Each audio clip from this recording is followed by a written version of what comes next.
Lucas capítulo 22. Nós vamos ler a partir do versículo 35, ok? Lucas capítulo 22, a partir do versículo 35. Acompanhe comigo, diz assim a palavra do Senhor. A seguir, Jesus perguntou aos discípulos: quando eu vos enviei sem bolsa, sem sacola e sem sandálias, por acaso faltou-lhes alguma coisa? Eles responderam: não faltou nada. Então Jesus lhes disse: agora, porém, quem tem bolsa, pegue-a, e faça o mesmo com a sacola. O que não tem espada, venda a sua capa e compre uma.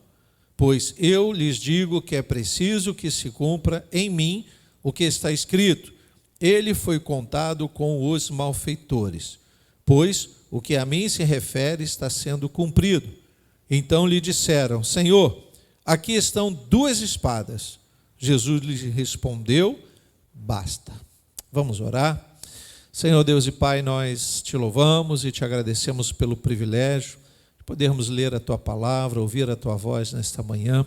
Fala conosco, Pai. Continua ministrando aos nossos corações o teu querer e a tua vontade para não pecarmos contra ti. Assim nós te pedimos, nós te agradecemos por tudo, em nome de Jesus, e que todos digam amém. Glória a Deus. Bom, nesse primeiro momento, a gente tem vários assuntos para tratarmos aqui sobre esse único texto. Às vezes um texto pequeno da Bíblia pode nos dar muitos entendimentos, e nós devemos não apenas aplicar imediatamente na nossa vida, na nossa situação, mas a gente precisa ter uma visão geral, né, do que Deus está falando, o que a Bíblia está trazendo para nós, principalmente nesse dia. Bom, constantemente nós temos sido alertados, né, pela pregação da palavra, que nós estamos vivendo uma guerra espiritual. Já foi deflagrada esta guerra espiritual. Não estou falando de criarmos uma campanha de batalha espiritual, porque todos os dias são dias de enfrentarmos o inimigo de nossas almas. E a gente não pode perder essa visão. Jesus mostrou aos seus discípulos que já havia uma guerra em andamento já no seu tempo. E talvez os discípulos não entendessem ainda, não percebessem o teor, a preocupação de Jesus em falar do reino dos céus. Porque eles estavam vivendo um momento temporal deles, como nós vivemos. Eles casavam, eles trabalhavam, eles construíam casas, eles faziam tudo o que nós fazemos. E aí vem Jesus e começa a dizer: a vida de vocês não deve ser só o comer o pão, o trabalhar, o vestir. Vocês precisam lembrar que nós temos um objetivo. A nossa alma anseia por Deus e um dia vamos nos encontrar com Ele. Então Jesus estava dizendo: deixem de lado um pouquinho as coisas dessa vida, mas estejam preparados. Por quê? Por mais que a sua vida pareça tranquila, quando a gente fala de guerra espiritual, algumas pessoas ficam preocupadas, né? Mas pastor, o que está acontecendo? O que está acontecendo é que nós vivemos uma guerra espiritual a partir do momento em que na concepção já se dá a vida. Eu não falo do nascimento, eu falo antes do nascimento. Quando é diagnosticada uma vida dentro de uma mulher, ali a guerra espiritual começa. E aí você vê a ação do inimigo com as doenças, com as possibilidades, as leis a favor do aborto, as mortandades pela violência. Tudo isso faz parte de uma grande guerra espiritual que deseja ceifar vidas antes da salvação. Nós entendemos assim no aspecto espiritual da questão, tá? Nós temos questões de violência, nós temos questões de uma moral baixa, a cada dia que passa, uma moral depredada, deficiente. Mas se nós olharmos pelo aspecto espiritual, nós vamos ver que estamos vivendo uma guerra espiritual constante. E se houver na sua vida uma trégua, entenda que é uma trégua passageira. É aquele momento na guerra em que alguém levanta uma bandeira branca e para o tiroteio, mas não significa que exista paz. O crente precisa estar atento a isso. Há momentos que a gente até relaxa um pouquinho mais, né? A gente consegue uma boa saúde, um bom emprego, a família vai tudo bem, então a gente dá uma relaxada e acha que aquilo vai ser sempre assim. Não, queridos, logo, logo vem a notícia de morte, notícia de doença, notícia de falta de emprego, de dinheiro. Essa guerra espiritual que nós vivemos é até o final, queridos, é até o final. E o que Jesus queria dizer para eles? Que eles estariam envolvidos em batalhas espirituais pessoais. Porque até então Jesus estava caminhando com um grupo. E eles estavam vivendo a batalha espiritual, ou sendo revelado a eles uma batalha espiritual que era para toda a humanidade. E isso vai se apresentar a toda a humanidade. Mas Jesus estava dizendo para ele, olha, vocês vão viver as suas batalhas espirituais pessoais. E aí vocês vão dar valor ao que eu estou dizendo. Às vezes o pastor está pregando, o pregador está aqui se esforçando para trazer essa visão de um ataque do inimigo feroz, e as pessoas estão tão despreocupadas, estão pensando no dia de amanhã, vem para a igreja preocupada, amanhã eu tenho que atender isso no meu trabalho, eu tenho que chegar em casa, eu tenho que fazer tanta coisa, pastor, não demora muito no culto não, pastor, porque eu tenho tanta coisa para fazer em casa. Quem garante que nós conseguiremos fazer tal e tal coisa? Se não fosse o Senhor do nosso lado, nós não estaríamos nem aqui, irmãos. Nós temos que ter essa visão de que estamos vivendo uma guerra espiritual. Só que muitas vezes é uma guerra silenciosa, às vezes a guerra faz barulho. Às vezes um vizinho se levanta, às vezes um parente se levanta, às vezes vem a doença, às vezes vem o terror da violência. Isso tudo é barulho da guerra espiritual. Mas às vezes a guerra espiritual é silenciosa. Você lembra na história a chamada Guerra Fria? A guerra silenciosa entre duas grandes nações, que muita gente morria mesmo no silêncio. Hoje nós estamos vivendo uma guerra entre dois países que literalmente está matando pessoas. Está fazendo barulho para aqueles lados lá. Mas houve um tempo em que a guerra silenciosa começou. Quando nós experimentamos aí a pandemia, o que estava acontecendo? Uma guerra silenciosa. O diabo preparando as suas artimanhas para ceifar vidas. Quantas vidas foram ceifadas nesse período de pandemia sem salvação? Veja que o inimigo tem pressa em vencer a guerra. Ele não descansa, ele não pisca. Ele está sempre preparando uma estratégia. Uma vez é a violência, outra vez é a morte, a doença, o corpo, o vírus, a bactéria, o esfriamento do amor, o feminicídio. Tudo isso está acontecendo de uma forma tão assustadora, né? Na escola bíblica estávamos aqui ouvindo sobre a volta de Jesus. Nosso irmão falava sobre uma volta iminente, urgente. E eu não duvido. Os sinais estão aí. Por que então os crentes não estão preocupados verdadeiramente como deveriam?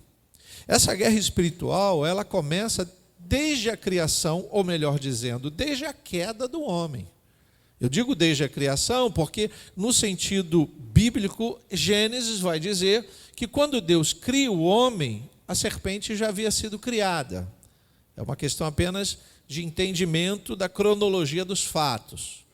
Logo depois que o homem começa então a ter responsabilidades, já está ali com a sua esposa, já está cuidando das coisas de Deus, quem aparece nesse ambiente de guerra espiritual silenciosa? A serpente.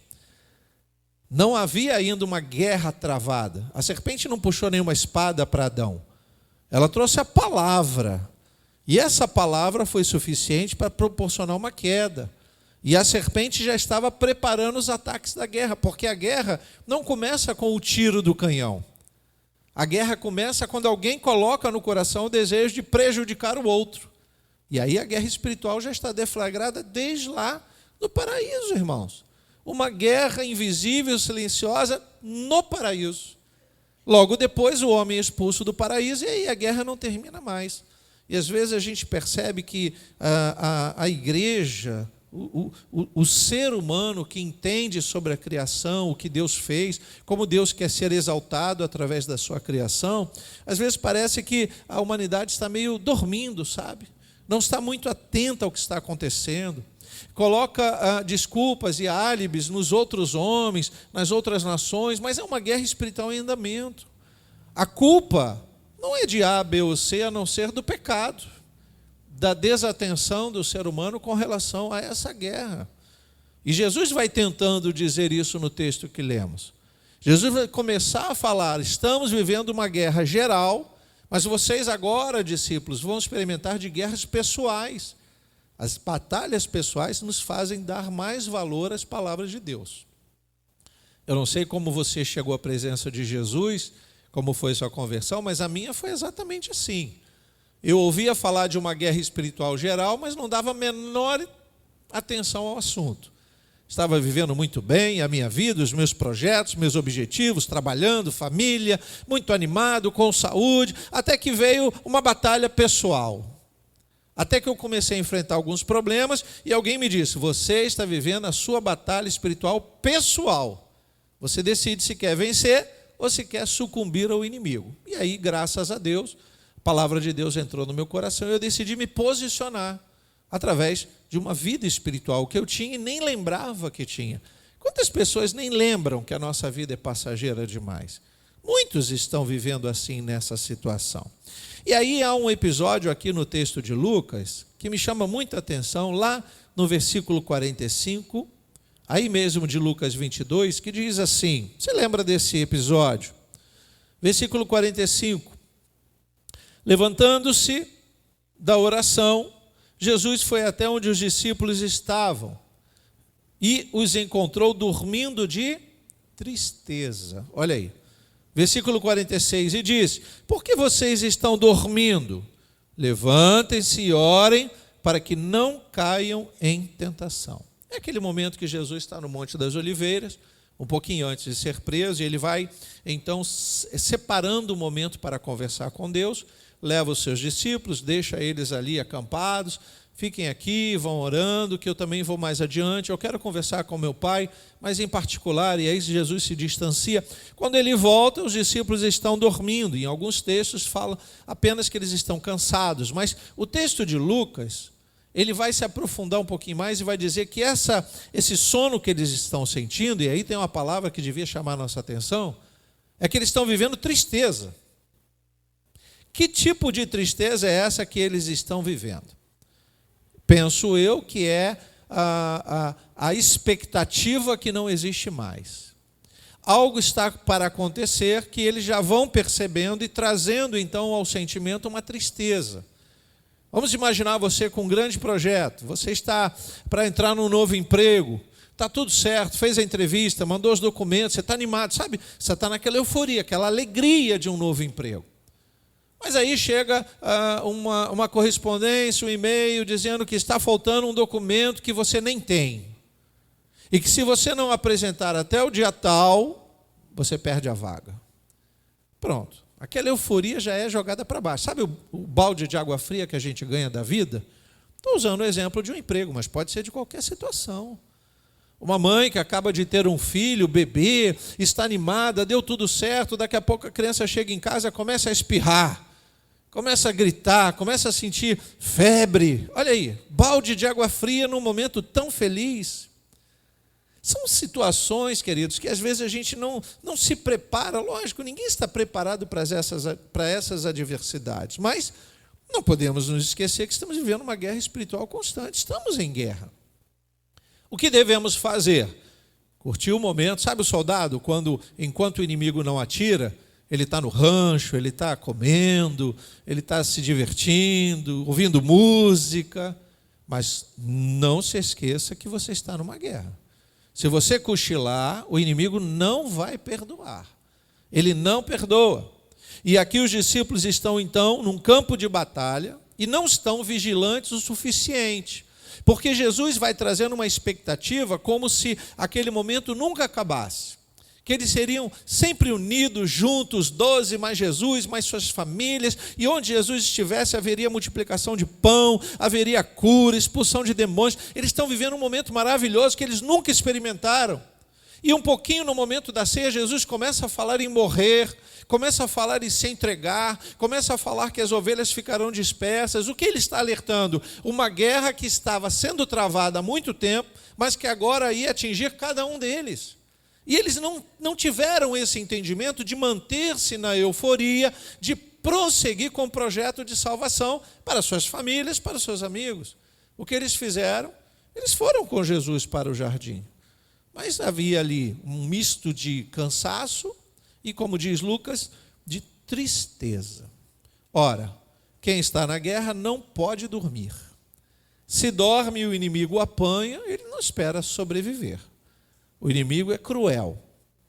E nós precisamos entender que se dormirmos, olha aí, imediatamente vamos caminhando para o abate das ovelhas. Conhece essa história? Lindíssima, né? Aí, nesse momento, quando Jesus fala sobre não cair em tentação, que tentação seria essa? Não é a tentação dos prazeres da carne. Imediatamente nós podemos pensar que eles estavam tentados a descansar e dormir porque estavam cansados de alguma viagem. Mas não é disso que Jesus está falando. É a tentação de cair na tristeza dos nossos dias. Quando eu ouço alguém dizendo, pastor, eu não vou ao culto porque eu estou doente, eu digo, bom, dê glória a Deus, mas fica ligado, fica orando, cante louvores, ore, lê a Bíblia, faça tudo o que você faria se estivesse na igreja, mas anime-se para você voltar à igreja. Porque se você esmurecer o seu coração, tudo vai ser motivo para afastar você da igreja. Uma hora é o desemprego, outra hora é a doença, outra hora é a família desestruturada, outra hora é o patrão, outra hora tudo faz com que você desista. E aí você vai perdendo a guerra sem sentir. Quando você olha, diz, agora como é que eu faço para voltar? Quantos crentes não conseguem voltar à caminhada de outrora, irmãos?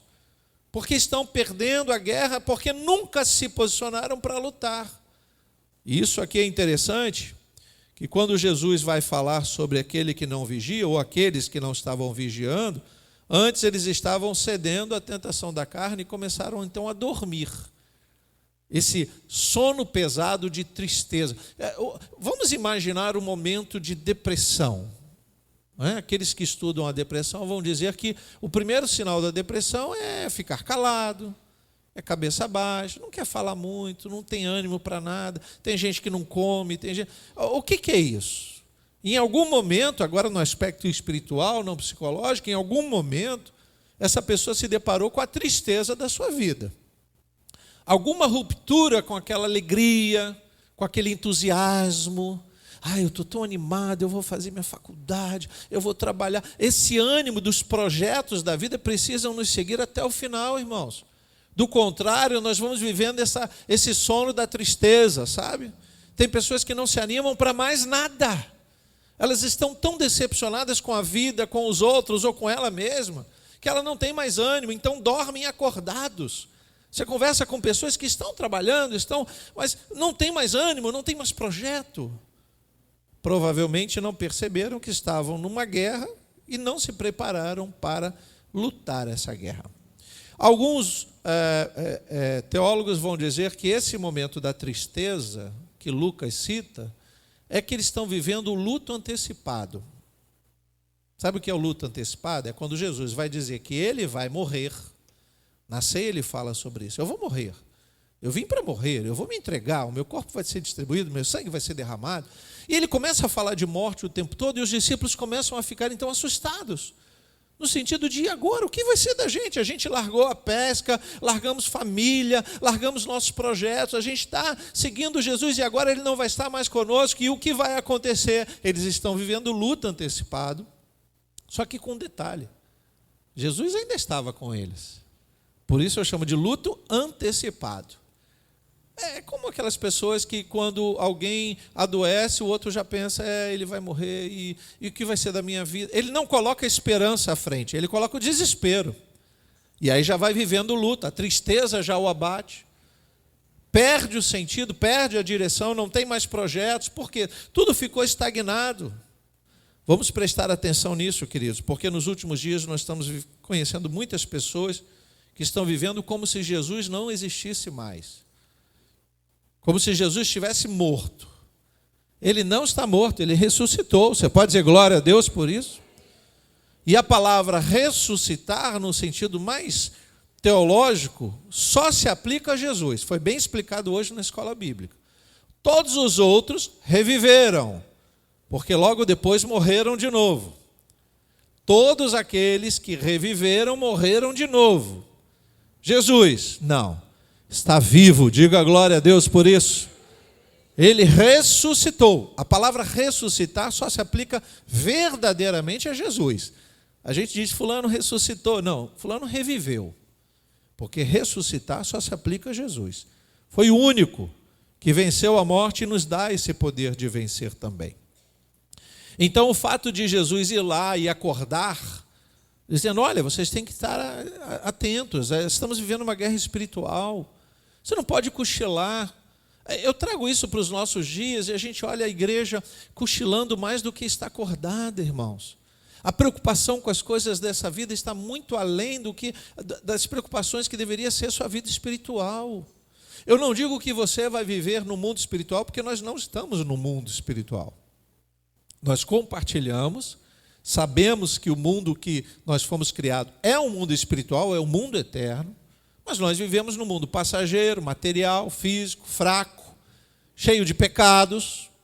E se não ficarmos atentos, sabe o que vai acontecer com a gente? A gente vai estar aqui na igreja pensando nos assuntos cotidianos. Vamos falar de futebol dentro da igreja. Vamos falar de receita de bolo. Vamos falar de outras coisas que não têm sentido na nossa vida hoje. Por que nós estamos aqui? Para sermos alimentados no mundo espiritual, no nosso intelecto, mas também na nossa alma, para que essa guerra espiritual que estamos travando não venha nos submeter à derrota. Isso está muito claro lá. Deixa aí marcado em Lucas, dá um pulinho, por favor, em Hebreus, capítulo 6, a partir do versículo 4. Como aqueles discípulos podiam vencer a batalha que já estava travada se eles não estivessem vigilantes? Então Jesus tenta dizer: vocês têm que estar preparados, os dias são maus. Todos os ensinamentos de Jesus servem para nos preparar para essa guerra que já está travada. Não tem crente que diga que não está vivendo guerra nenhuma, irmãos. Ele não entendeu ainda a vida dele. E quem não está preparado para entrar na batalha, ou entra na batalha para perder, é melhor nem entrar. É isso que o escritor de Hebreus vai nos dizer, capítulo 6, versículo 4. É impossível, pois, que aqueles que uma vez foram iluminados, provaram o dom celestial, se tornaram participantes do Espírito Santo, provaram a boa palavra de Deus e os poderes do mundo vindouro e caíram. Sim, é impossível outra vez renová-los para o arrependimento, visto que de novo estão crucificando para si mesmos o Filho de Deus e expondo a zombaria, ignomínia, vergonha. Veja que o escritor de Hebreus, ele considera que quem está lendo esta carta não chegou a esse momento de desfrutar das coisas celestiais. Não está falando no nosso dia a dia do crente que um dia estava na igreja, depois caiu no pecado, nunca mais ele vai se recuperar. Não é desse que ele está falando. Nós acabamos julgando precocemente, arbitrariamente as pessoas quando elas caem no pecado. A primeira coisa que queremos fazer é atirar pedra, né? Quem é a mulher adúltera? Vamos apedrejá-la. Aí Jesus já nos ensina dizendo, só apedreja quem não tem pecado. E aí ninguém apedreja, porque todos nós temos os nossos pecados. Ai de nós se tentarmos dizer para Deus que não temos pecado. E Ele sabe. Ele sabe até aqueles pecados que nós cometemos e que nós nem achamos que é pecado. Ele sabe todas as coisas. Então, o escritor de Hebreus está falando um pouquinho daquele que está no campo de batalha, mas cochilou. Ele talvez até estivesse caminhando pela fé, estivesse vivendo uma vida religiosa, ele estava vindo à igreja com frequência, ele estava dizimando, ofertando, ele começou a caminhar alegre, mas ele estava cochilando tanto na guerra espiritual, ele não foi alertado que havia uma guerra, que o inimigo veio e o abateu. Puxou o tapete dele e aí ele voltou às velhas práticas. Por isso que o escritor de Hebreus diz que renovar é impossível. O que nós trazemos para o tempo da graça, esta palavra aqui de Hebreus, é que aquele que experimentou de uma forma muito morna as coisas do Espírito, nem convertido ele era. Nem convertido ele era. Você já usou essa expressão? Fulano que era convertido caiu no pecado. E outros vão dizer, mas ele nem convertido era. É melhor pensar que não era convertido. Porque se ele fosse realmente convertido, se ele examinou a vida dele e declarou que ele era um crente salvo e caiu, aí ele vai ficar com a palavra de Hebreus. Não dá para recuperar mais. Como a gente sabe que tem pessoas que estão em dificuldade de recuperação, constantemente. Por quê? Ou nunca experimentaram os poderes de Deus, ou experimentaram e recusaram a viver debaixo da graça de Deus. Então a gente não está aqui para julgar ninguém, mas a gente imagina que esse cochilou de tristeza, pelas decepções da vida ou pelos encantamentos da vida.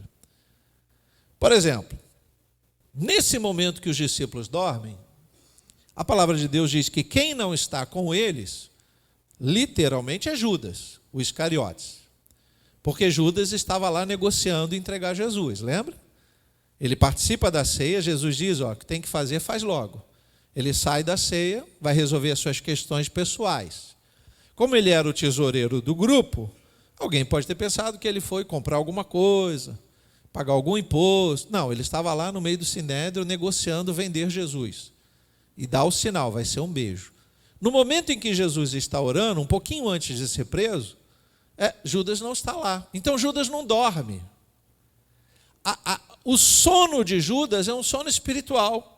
Ele está devidamente acordado fisicamente, está trabalhando para ele mesmo, está tentando arrumar dinheiro lá, vendendo Jesus, mas ele nem está dormindo espiritualmente, ele está morto espiritualmente. Porque ele estava diante do único que podia salvá-lo e ele estava desprezando isso. Entende porque cada um de nós pode escolher o papel que queremos fazer, mesmo como Pedro, às vezes ao lado de Jesus, mas cochilando e permitindo que Jesus nos acorde. Cada mensagem, queridos, é para nos acordar. Devemos ansiar por chegar aqui e ouvir uma mensagem que acorde a gente, que desperte a gente. O pecado dá sono, o pecado acalma, o pecado traz prazer à carne. E se nós não ouvirmos uma mensagem para despertar a nossa alma, nós vamos dormir esse sono da indolência. Judas está morto espiritualmente. Os demais estão cochilando. E Jesus tem ali o trabalho de acordá-los. Glória a Deus por isso. Eu olho para os cultos e digo, que bom que a igreja quer ser acordada. Que bom que a igreja, além de colocar o relógio para despertar, para acordar cedo, para vir para o culto, ela quer ouvir uma palavra que acorde ela. Mas acorde em que sentido? Incomode a gente. Você já acordou alguém de sono pesado? Tem gente que a gente chega e faz... Psiu. Ela já acorda, tem sono leve. Mas tem gente, como eu, você tem que chutar a canela. Acorda aí, acorda aí, acorda aí. Eu tenho sono pesado, irmão. Pode explodir bomba lá fora. Às vezes Vera acorda, você viu? Ouviu a chuva, os trovões? Eu? Eu estava dormindo e sonhando com a praia. Você está vendo? Vai dormir, mulher. Eu estou dormindo tranquilo. Sono pesado. Mas, no que concerne as coisas espirituais, nós não podemos sequer cochilar. E essa era a maior dificuldade. Eu vou voltar lá em Lucas 22. A maior dificuldade era os discípulos compreenderem aquilo que Jesus queria realmente ensinar. Por isso, Lucas 22, versículo 35, a seguir Jesus perguntou aos discípulos, quando eu vos enviei sem bolsa, sem sacola e sem sandálias, na comissão, naquele momento em que ele diz, vá, pregue o evangelho, vão de 2 em 2, batam de porta em porta, preparem o caminho, vão anunciando. Isso vem acontecendo e Jesus agora está lembrando o fato. Quando eu os enviei sem bolsa, sem sacola, dinheiro, etc., sem sandálias, sandália extra para se rasgar, ter um sapato de sobra, por acaso lhes faltou alguma coisa? Eles responderam, não faltou nada. Eles experimentaram viver pela fé. A confiança que está aqui atribuída a eles, é que eles, a confiança deles em Jesus, é que eles ouviram os ensinamentos e eles aceitaram bem a palavra. Jesus havia mandado pelo menos uns 70, alguns vão dizer 72 discípulos, de 2 em 2, pregando nas cidades que ele ia. É como se Jesus, sabe, a estratégia, a publicidade de Jesus é fantástica, irmãos. Quem ama estudar publicidade, estuda Jesus. Porque Jesus prepara o caminho para ele mesmo. Ele diz assim, vão à frente, porque eu vou chegar lá fazendo milagres, salvando, o povo vai saber que eu estou lá, eu vou fazer coisas para agradar a Deus, não o povo. Mas vocês vão ter que ir lá e avisar que eu cheguei. Então eles iam pregando o evangelho, muitos acreditavam, outros não, tinham que sacudir a poeira dos pés, sair, deixar para lá, não brigar com ninguém, não se deter na casa de ninguém. Eles iam lá, pregavam o evangelho e saíam, iam para outra casa e saíam. Quando Jesus chegava, eles já tinham ouvido falar que Jesus chegaria. Então era aquele alvoroço. Quem estava animado, aproveitava dos milagres. E quem não estava, cochilava, irmãos. E quando cochila, Jesus passa e a gente não vê. É mais ou menos assim. Então, Jesus começa a ensinar a cada um deles que eles deviam confiar no Deus que supre todas as coisas. E aí eu pergunto para você, qual é o momento que você viveu que achou que não acordaria no outro dia? Qual é o momento da dificuldade que você teve que você achou que seus credores iam matar você? Qual é o momento que você achou que aquela doença era a última e você ia morrer e Jesus ia te chamar? Qual o momento que você imaginou que você não teria mais ânimo de entrar na casa de Deus? E olha onde nós estamos, na casa do Pai, louvado seja o Senhor, assentados, vestidos e em perfeito juízo, glória a Deus. Então nós temos que entender que Ele sempre cuidou de nós. E nós não podemos depositar a confiança no nosso braço. Lembra o que diz Jeremias 17? Maldito aquele que confia na força do seu próprio braço. No homem, o homem confiando na força do homem. Quando nós confiamos em nós mesmos, na verdade, nós estamos deixando de confiar em Deus.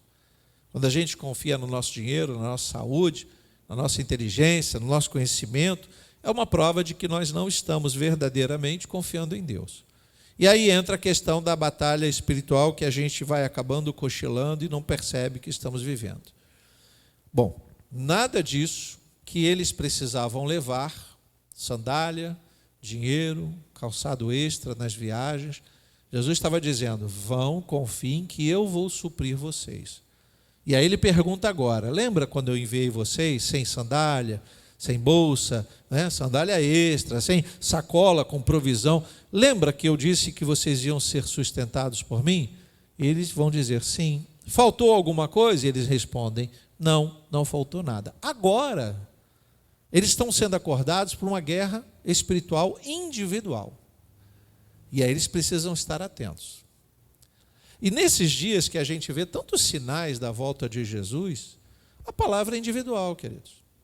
A palavra é para toda a igreja, mas é individual. Vai depender de como você guarda isso no coração. Quando o pregador, quando o professor da escola bíblica diz Jesus está voltando, não é para alarmar o grande grupo chamado igreja, mas é para aquele que está ouvindo o que ele está dizendo, pode ser 1, 2 ou 3, ficar atento. Porque Jesus está incomodando você que está ouvindo essa palavra, para que você fique atento aos sinais. Não adianta você ficar pensando em quem não veio, em quem viajou, quem está passeando, quem está gastando dinheiro. Aquele irmão precisava ouvir isso, ele está tão desligado da igreja. Não, sabe quem está precisando ouvir isso? Nós que estamos aqui. Nós que estamos aqui. Você pode dizer, obrigado, Jesus. Nós que estamos aqui precisamos ouvir isso. Isso é sinal que Ele nos ama tanto que Ele está cuidando de nós dessa forma. Versículo 36 diz assim, então Jesus lhes disse, agora, porém, diferente da outra vez, quem tem bolsa, pegue-a. Bolsa pode ser de provisão, pode ser de dinheiro. Faça o mesmo com a sacola. Vê aqui, toda a provisão está aqui, bolsa, sacola. A gente não sabe por que as duas palavras aparecem, mas vai dando um sentido diferente. É como se ele dissesse hoje, quem tem provisão e quem tem carteira, quem tem dinheiro, quem tem cartão de crédito, nos dias atuais. O que não tem espada, olha aí, venda sua capa e compre uma. Ora, a capa protege do frio. E a espada? Dos ladrões. Aqui tem uma questão da defesa, e aí por isso o título da mensagem é a defesa logicamente, o melhor ataque é a defesa, para que você entenda que Jesus está preocupado com a defesa pessoal de cada um deles. E aí você vai trazer isso para os nossos dias e vai entender direitinho. O coração daquele povo já estava devidamente corrompido. E Jesus logo se enfureceria, então eles estariam enfurecidos, melhor dizendo, contra Jesus, e Jesus se enfureceria pela falta de fé de cada um deles. Jesus já havia se enfurecido sem pecar no momento que ele entrou no pórtico do templo e viu os mercadores vendendo os produtos que eram para ser sacrificados a Deus. Ele derrubou tudo, lembra disso? Pegou o chicote, derrubou tudo, saem daqui, vocês estão fazendo a casa do meu pai, negócio, casa de negócio. Ah, se Jesus volta para fazer isso, irmão, vai dar muito trabalho para ele, não vai? Vai, lógico que vai. Até hoje estão vendendo pombinha, pelo preço triplicado. Até hoje estão vendendo meia do pastor, estão vendendo feijão abençoado. É lamentável, mas é a realidade. Eu tenho minhas preocupações com relação a isso. Porque dentro dessas igrejas tem muito crente sincero, buscando a Deus de verdade, mas estão na mão de saqueadores, de ladrões, que nunca deveriam usar o título de pastor. São lobos vestidos de pastores. É uma realidade que a gente vive. Quantas pessoas você tem dificuldade de trazer para a igreja, porque elas conheceram a igreja de outro jeito? Quantas pessoas você conhece quando você diz, você tem que ser crente? Crente, para ser igual fulano, ciclano, beltrano, melhor ficar do meu jeito. O mau testemunho está aí, queridos. Aí Jesus então vai dizer, parem de se proteger do frio. O que é a capa? É o conforto. Parem de ficar preocupados com o salário no banco. Parem de ficar preocupados com assistência médica. Porque no Covid, o que teve gente morrendo nos grandes hospitais que pareciam hotéis de luxo, né? E por que eles morreram? Pessoas afortunadas, com os melhores médicos à disposição. Você tinha dinheiro para entrar no hospital daquele? Acho que não, né? Você está vivo? Você pode dizer glória a Deus por isso? Então quem guardou você não foi o hospital, não foi o médico, não foi o plano de saúde. A gente até tem esse desejo de ter um conforto maior em tudo. Mas quem guarda você não é o seu conforto, não é o seu dinheiro, não é o seu médico. Quem guarda você é o Senhor que acampa os seus anjos a vosso respeito ao seu redor. Do contrário, você não estaria aqui. Então Jesus está dizendo agora, é importante que vocês usem a espada. Mas para que uma espada? A espada vai ter vários sentidos, né? Ela serve para atacar, mas aqui Jesus está dizendo que se é para trocar pela capa, é para defender. Porque eles seriam dispersos, eles teriam que fugir para os desertos no primeiro momento, e no deserto você morre se você não tiver uma espada, para se defender das serpentes do deserto, dos saqueadores, dos ladrões. A espada não é necessariamente um objeto de ataque, pelo contrário. A defesa que eles tinham estando com Jesus, que até o próprio Jesus sofreu ameaças, tentaram apedrejá-lo, ele saiu e disse, não é chegada a minha hora é lá na cruz. Ele não usou a espada para se defender, porque ele estava no meio do povo. Mas a defesa que ele está trazendo agora é uma defesa para o mundo espiritual que eles não estavam sequer preparados. Enquanto Jesus iria para o matadouro sem espada, calado, como ovelha muda, como diz Isaías, profetiza sobre Jesus, eles não precisavam seguir Jesus como ovelhas mudas. Eles teriam que fugir no primeiro momento. Eles só voltariam depois que a poeira assentasse. Por isso nós entendemos o medo de Pedro, quando ele vê Jesus sendo preso. Pedro que disse que estaria com ele até o final, ele tem medo. Por quê? Ele sabe que se ele puxar a espada que ele puxou para aquele soldado lá no jardim, no meio da multidão, ele é morto. E ele não ia dar sequência à pregação do evangelho. Então o que ele faz? Ele tem medo, ele se cala, ele mente, ele nega Jesus 3 vezes. Por que isso está acontecendo com ele? Porque agora ele está sem a espada. Você lembra aquela espada que ele tinha quando ele pegou lá para cortar a orelha do soldado? Jesus repreende ele, porque ele está entendendo errado. E é lindo esse texto, queridos, que nesse momento a gente olha para o nosso mundo, né? E todas as vezes que alguém fala, por exemplo, eu não vou declarar se eu sou a favor ou contra os cidadãos andarem armados, tá? Não estou dizendo isso aqui, nem a favor nem contra, porque a minha opinião não é necessária nesse momento. Mas todas as vezes que alguém diz todo cidadão tem que ter arma, a primeira preocupação que nós temos é que o povo vai sair por aí matando uns aos outros. Porque a arma é pensada com um sentido de ataque. Mas se nós pensarmos na arma como sentido de defesa, eu duvido que você não ia botar muito criminoso para correr se ele chegasse perto de você, só sacando a arma. Aí, nesse ponto, você deve estar pensando, pastor é a favor de arma. Eu repito, eu não quero dizer se sou a favor ou contrário. Mas se eu tivesse a liberação do porte de arma, eu andaria armado. Pastor, mas e os anjos acampados ao vosso redor? Espera aí, irmão. O anjo não é para resolver questões que eu criei com a violência da sociedade, não. Você está confundindo as coisas. Se tiver um tiroteio, não chama o anjo para passar com você no tiroteio, não, que você vai passar sozinho. O anjo vai ficar na dele e você passa sozinho. Porque não é esse o objetivo de Deus. O acampar dos anjos é para nos defender das guerras espirituais. Agora você está entendendo, né? No dia que eu fui assaltado na porta da igreja, 7 horas da manhã, eu pensei comigo mesmo, eu podia ter um fuzil aqui no carro. Eu acho que não atiraria em ninguém, porque eu não tenho coragem de fazer o mal a alguém. Mas só pelo fato de eu levantar o fuzil, eu acho que eles iam pensar 2 vezes e assaltar outro carro. Por que eles fazem isso hoje? Porque só eles estão armados. Imagina os discípulos de Jesus indo para os desertos, sem arma, sem espada, sem dinheiro, sem sandália, fugindo, um para cada lado. Aí vem uma serpente, eles não podem nem cortar a cabeça da serpente, porque não tem espada. Aí vem um criminoso assaltar, eles têm que entregar tudo, porque eles não têm espada. Esse é um discurso que nós deveríamos pensar, se nós entendermos que as armas poderiam ser para defesa. Daí alguns falarem, bom, nós poderíamos ter ao menos algumas armas em casa, porque se alguém tentar entrar na minha casa, eu dou tiro, nem que seja para o alto. Eu furo a janela, faço um barulho para o ladrão ir embora. Hoje a gente não pode fazer isso.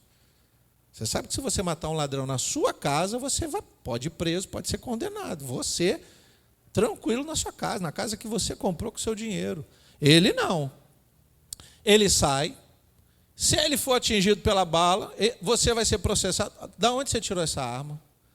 Com quem você comprou? Ele vai para a cadeia, ele vai receber pensão, a família dele recebe pensão. Já tem advogado esperando ele para defender. A coisa está assim, irmãos. Eu não estou dizendo que você deve comprar uma espada, não, sabe? Mas fica esperto, porque a guerra espiritual é grande. E aí nós vamos entender o que Jesus está querendo dizer para eles. Que essa espada que eles teriam, que pode ser uma espada literal no primeiro momento, era apenas para defesa. No versículo 38, a gente vai ver aqui que Jesus não quer falar de espada literal. Versículo 38, só no comecinho.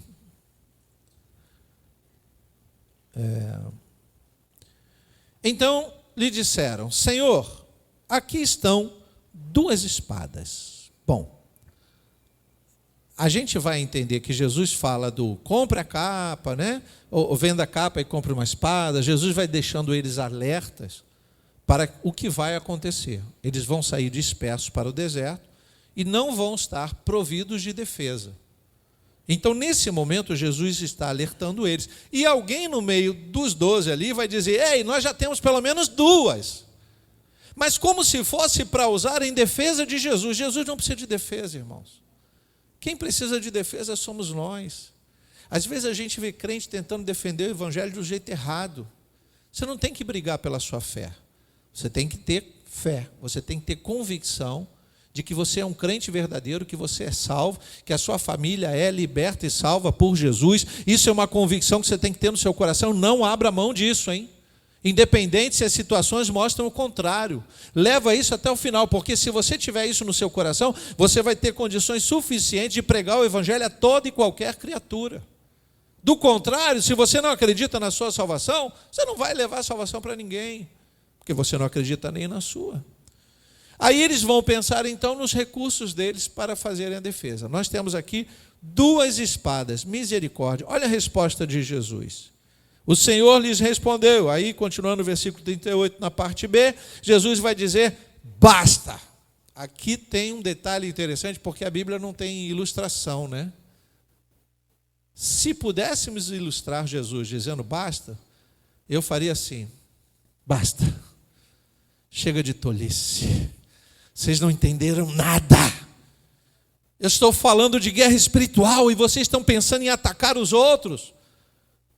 Há quem diga que Pedro, que Judas Iscariotes, fazia parte de um grupo chamado de zelotas, ou zelotes para alguns. E esses zelotes eram judeus que estavam pensando em fazer uma revolução no meio dos romanos. Alguns vão defender Judas e dizendo que a ação de Judas foi para que Jesus fizesse um levante, porque se Jesus convida toda a multidão que foi curada por ele para pegar a espada e para partir para cima dos romanos, Jesus ganhava a guerra. Mas qual era a guerra que Jesus queria ganhar? Nunca foi a física, nunca foi. Era espiritual. Então, para que ele precisa de uma espada literal para vencer uma guerra espiritual? Aí, voltando ao armamento, infelizmente, nós sabemos que tem pessoas que, se tiver uma arma, vão se sentir mais fortes que as outras, vão matar as mulheres, os filhos, o vizinho, só porque sujou o carro, espirrou lama no carro, ele vai lá, mata o vizinho, só porque sujou o carro dele. Por isso, há tanto questionamento sobre armas, porque tem pessoas que não podem ter armas. Tem pessoas que não podiam ter carro, porque elas usam o carro como arma. Mas nem por isso a gente acaba com os carros do mundo, né? Eu acho que se o cidadão de bem passar por um exame psicológico, psicotécnico decente, ele devia ter uma arma, sim. Devia, irmãos. Aí a questão da defesa, mas eu não vou entrar nesse assunto, não. Deixa isso aí para os letrados. Bom, eu já disse que se o presidente da nação liberar o porte de arma, eu vou fazer minha inscrição. E não vou comprar uma pistolinha, não. Não, vou comprar um fuzil. Pode até não ter bala. Aí Vera pergunta, mas vem cá, por que você vai fazer com uma arma sem bala? Só para assustar aqueles que vêm com arma menor do que a minha. Porque eles estão muito sem vergonha, irmãos. Bandido, o diabo é sem vergonha, né? O diabo coloca na cabeça de alguém que pode pegar uma arma de brinquedo e fingir que é de verdade. E ele acredita nisso. Sem dizer para ele que se tiver alguém armado de verdade, vai matar ele, achando que a arma dele é de verdade. Então o diabo consegue enganar todo mundo nessa brincadeira maliciosa, né? Nessa maldade toda, infelizmente. Aí vem o pensamento de Jesus sobre a defesa. E aí eu quero ler com você capítulo 22 mesmo, versículo 47. Enquanto Jesus ainda falava, eis que chegou uma multidão. E um dos 12, que se chamava Judas, vinha à frente deles. Veja, Judas não está com eles orando, devia estar orando. Não está orando, está enchendo a cabeça de minhoca, hein? E se aproximou de Jesus para o beijar. Jesus, porém, lhe disse, Judas, com um beijo você trai o Filho do Homem? Os que estavam ao redor de Jesus, vendo o que estava por acontecer, perguntaram, Senhor, devemos atacar com as espadas? É para atacar com as espadas? Você vai entender que Jesus não mandou pegar a espada para atacar ninguém. É para defesa. Versículo 50. Um deles, e aí no outro evangelho vai dizer, Mateus, Marcos vai dizer que foi Pedro, né, que pegou a espada. Um deles golpeou o servo do sumo sacerdote, cortou-lhe a orelha direita. Mas Jesus interveio, dizendo, deixem, basta. De novo, ei, parem com isso, vocês não estão entendendo nada. E tocando na orelha do homem, o curou.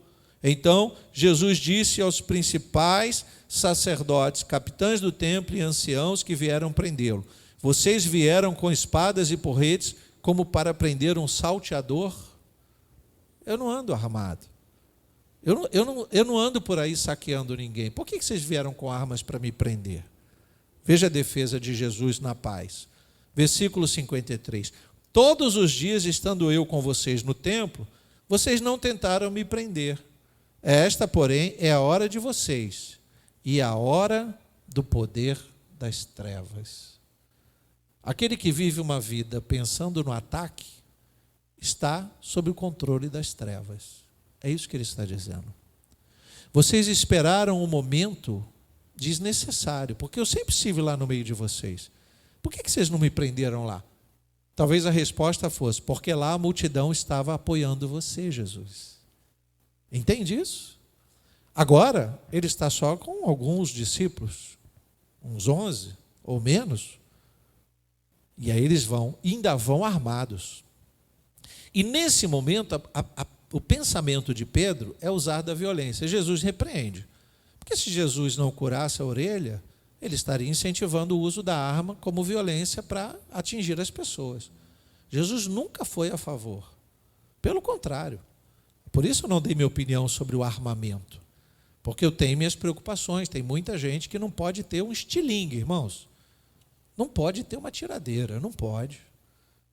Ele mata passarinho. O que faz um ser humano pegar uma tiradeira e matar um passarinho que não fez nada para ele? Você dá uma arma para ele, ele mata todo mundo. O psicotécnico, né, deveria começar por aí. Você já matou passarinho? Já, então você não pode ter arma. Você é um criminoso. Você é um assassino. Não pode ter arma. Nem para defesa. Esse aqui tem que apanhar dos saqueadores. Então veja que Jesus está repreendendo o uso da violência. Está dizendo que a arma não é para ataque, é para defesa. Mas como ele está usando a ilustração, e Lucas vai usar esse modo de arma para falar de ataque, a gente vai se lembrar de que tipo de espada Jesus quer ensinar e que eles ainda não entenderam nada. Hebreus capítulo 4, volte lá comigo. Hebreus capítulo 4, apenas o versículo 12. Porque a palavra de Deus é viva e eficaz. Funciona, viu? Tem gente que não acredita, mas ela funciona. Por que ela é eficaz? Porque há poder nas suas palavras, se forem palavras endossadas por Deus. Se o seu coração se encher da palavra de Deus, quando os demônios se apresentarem, você vai expulsá-los, todos eles, em nome de Jesus. Quando os levantes do inimigo começarem sobre a sua vida, você vai usar a palavra contra o inimigo. Quando Jesus estava no deserto, qual foi a espada que ele usou? A palavra. E ele venceu quem? O príncipe das trevas. Ninguém menos que o capiloto, que estava ali oferecendo, olha a tentação, os prazeres do mundo, as riquezas, a adoração. E o que ele fez? Ele usou a palavra. O que diz o salmista no Salmo 119? Lâmpada para os meus pés é a tua palavra. Entende por que Jesus diz para ele, vocês vêm agora com armas? Esse é o poder das trevas. Porque o poder das trevas é usar armas para atacar. Na concepção de Jesus em dizer, peguem espadas, é para que eles se defendam. Mas se defendam não atacando. Se defendam mostrando a espada. Ó, se você vier, eu tenho uma espada contra você. Quer entrar na guerra? Vamos entrar. Entendeu quando eu brinquei e falei a verdade ao mesmo tempo? Que eu gostaria de ter um fuzil? O pastor vai ter um fuzil? Pode ser um fuzil sem bala, irmão. Bala de chumbinho, sei lá, qualquer coisa. Mas não é de brinquedo, tem que ser de verdade para o ladrão ver e falar, rapaz, aquele ali eu não vou assaltar não, vou assaltar outro que está sem arma. Porque aquele ali tem um fuzil. Mas isso aí não vai funcionar, né, irmãos? Porque já me disseram que quando vem um montão. Aí a gente perde a guerra. Então é melhor deixar para lá esse negócio de arma, né? Deixa para lá. Obrigado, Senhor, pelos livramentos. Obrigado. É sério isso, irmãos. Eu perdi um irmão que havia acabado de entrar para a polícia. Ele ficou vários anos servindo ao corpo de bombeiros, mais de 20 anos. Mas o desejo dele era ser policial. 1 ano e meio de policial, ele andava armado. Ele estava lanchando na padaria, pertinho de nós, tomando um guaraná, comendo um pudim de pão. E aí chegam os bandidos para assaltar a padaria. O que ele fez? Eu sou policial, eu tenho arma. Ele puxou a arma para dizer, polícia! E ele não saiu atirando, ele queria simplesmente assustar. Mas tinha mais uns 2 ou 3 do lado de fora que estavam dando a cobertura, todos armados. Então ele tomou 5 tiros e não conseguiu atingir um. E ali mesmo ele ficou. Então a gente percebe que quem quiser usar a arma vai ter que usar mesmo. E a arma tem que ser boa, porque a arma que deram para ele na polícia falhou. A arma do bandido nunca falha, né? Já percebeu isso? Dos policiais toda hora falha. Eu não sei o que está acontecendo com a nossa justiça, não. Eu acho que os nossos policiais, os bons, tá, irmãos? Os bons, os verdadeiros policiais, tinham que andar de metralhadora. E raio laser, igual desenho animado, raio laser que desintegra. Porque chegamos a um nível de violência que não adianta você dizer, para aí. Quando você abrir a boca, já deu 3 tiros em cima de você. E por pouca coisa. Então, vamos deixar a guerra física de lado? Vamos continuar contando com a graça de Deus. Por que Ele acampa os anjos ao nosso redor? Para nos dizer o caminho que nós devemos andar, para te guardar em todos os seus caminhos. Não entra para essa rua, não. Mas o Waze está mandando entrar aqui. Confia em Deus. Seu coração está pensando em Deus o tempo todo. Deus é o melhor Waze que já existe, o melhor GPS. Não entra aqui, não. Vai por aqui. Não sai agora, não. Quem está ligado em Deus tem esses livramentos, irmãos. Agora, se você sai armado, você confia que qualquer rua para você é mínimo, você vai dando tiro e vai resolvendo. O perigo da arma é isso. Aí, como a gente está só no ambiente da espada, vou continuar lendo Hebreus 4:12. Porque a palavra de Deus é viva e eficaz, ela funciona, tá? Ela não falha. E mais cortante do que qualquer espada de 2 gumes, e penetra até o ponto de dividir a alma e o espírito, juntas e medulas, e é apta para julgar os pensamentos e propósitos do coração. Então aqui o escritor de Hebreus vai usar o símbolo da espada, e aqui é uma espada muito afiada, que corta para os 2 lados. A espada de 2 gumes é diferente de uma faca. Por isso que Pedro, mesmo sendo pescador, ele deve ser hábil na faca. Mas na espada ele é fraquinho. Muito fraquinho, irmãos. Pense comigo. Você acha que quando ele puxou a espada para defender Jesus, ele queria cortar só a orelha? Lógico que não. Ele queria cortar o pescoço do soldado. Mas como ele não é destro para a guerra, ele não foi preparado para esse tipo de guerra, ele acertou só a orelha. E eu gosto de pensar, graças a Deus, porque imagina o trabalho que era dar para Jesus para colocar a cabeça do soldado no lugar. Faz isso não, Pedro. Cortou a orelha, sangue, imagina a cabeça toda. Mas para Jesus ia ser fácil curar. Só não sei como é que ficaria, porque está no chão, cheio de sangue, cai a cabeça, enche de areia. Você acha que Jesus teve que fazer alguma limpeza ali? Nada, irmão, pegou a cabeça. Então a orelha deve ter ido cheia de areia, né? Com aquele sangue cheio de areia, mas está colado, está no lugar. Com Jesus não tem isso não, irmãos. Com Jesus não tem isso não. E aí Jesus diz assim, Pedro, não foi isso que eu disse. Há um outro evangelho paralelo a esse que vai dizer que aqueles que puxam a espada vão morrer pela espada. Então melhor você se corrigir. A espada que aqui o escritor de Hebreus está nos trazendo, ela vai ter vários simbolismos. Uma espada que corta para os 2 lados, há quem diga que a palavra de Deus serve tanto para vocês quanto para o pregador, e isso é uma verdade. Por isso a espada corta para os 2 lados.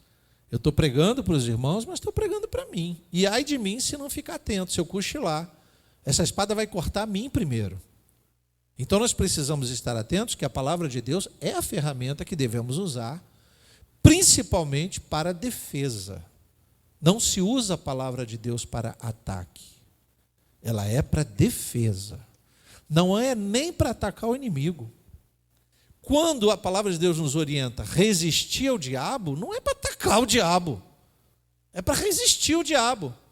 Não, eu não vou ouvir sua voz, eu não quero comer maçã, eu não quero árvore, não quero isso, eu não quero... Sabe, quando a gente se posiciona, mas só se posiciona assim quem não cochila na hora que devia estar orando. E aí Jesus vai acordando eles lá no jardim para dizer, cuidado para vocês não caírem em tentação, vocês já estão dormindo de tristeza. Só porque eu falei que vou morrer, vocês já estão de luto. Escutem, se temos Jesus, nós temos Jesus de verdade, não só hoje, mas para todo sempre, louvado seja Deus. Não importa quais sejam as adversidades da nossa vida, nós temos Jesus. E Jesus vai se traduzir primeiramente em amor, em paz, em mansidão, todos os aspectos que o Espírito Santo nos traz. A grande verdade é que a espada, se for usada literalmente, vai derramar sangue. E se nós pensarmos sobre o sangue, sem derramamento de sangue, não há remissão de pecados. Todo o Antigo Testamento explica isso. E o escritor de Hebreus não é diferente. O que nós precisamos entender é que no ataque, nós derramamos sangue real. E na defesa, derramamos sangue na batalha espiritual. Sangue espiritual. Vamos ler então para encerrar, Hebreus 9, versículo 11.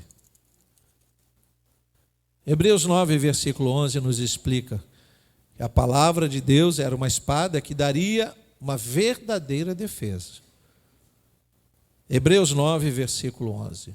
Quando, porém, Cristo veio como sumo sacerdote dos bens já realizados, mediante o maior e mais perfeito tabernáculo, não feito por mãos humanas, quer dizer, não desta criação, e não pelo sangue de bodes e de bezerros, que foram atacados pelas espadas para que morressem, mas pelo seu próprio sangue, ele entrou no santuário uma vez por todas e obteve uma eterna redenção. Portanto, se o sangue de bodes e de touros e a cinza de uma novilha aspergidos sobre os contaminados os santificam quanto à purificação da carne, muito mais o sangue de Cristo, que pelo Espírito eterno a si mesmo ofereceu sem mácula a Deus, purificará a nossa consciência de obras mortas para servirmos ao Deus vivo.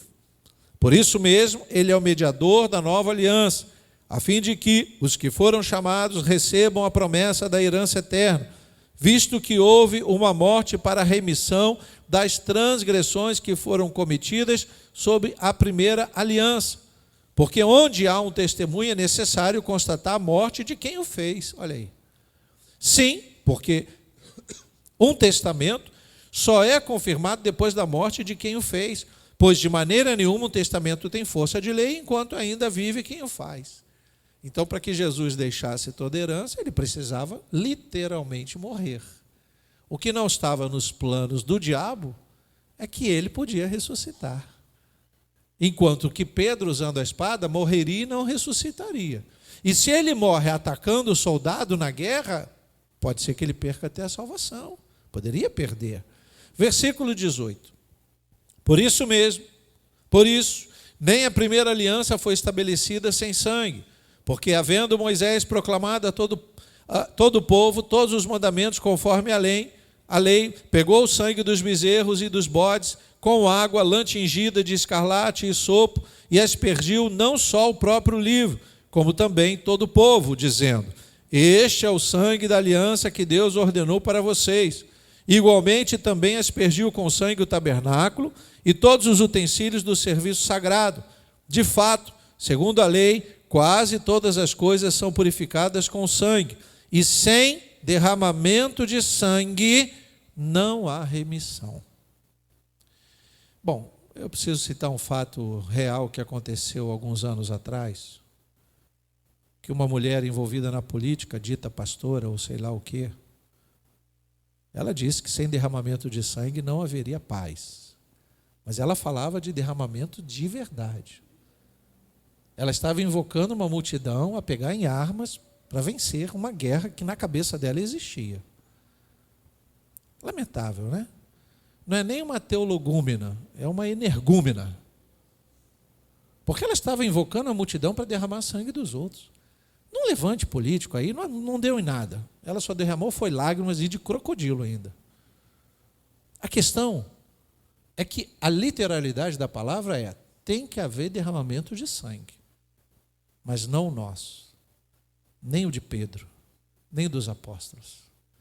Para que haja remissão de pecados, tem que ser o sangue de Cristo. Então ele estava dizendo: usem a espada para vocês se defenderem dos maus. Mas quanto a mim, eu defendo vocês. Eu me entrego naquela cruz, eu morrerei por vocês e eu vencerei a morte. Se vocês vencerem também, se vocês morrerem também vencerão a morte. Louvado seja Deus. Nós vamos entendendo que ele está dizendo: não é para vocês atacarem ninguém, mas para vocês defenderem. Qual espada nós podemos usar hoje para defender a nossa vida? Senão a espada de Hebreus 4:12. A espada viva e eficaz.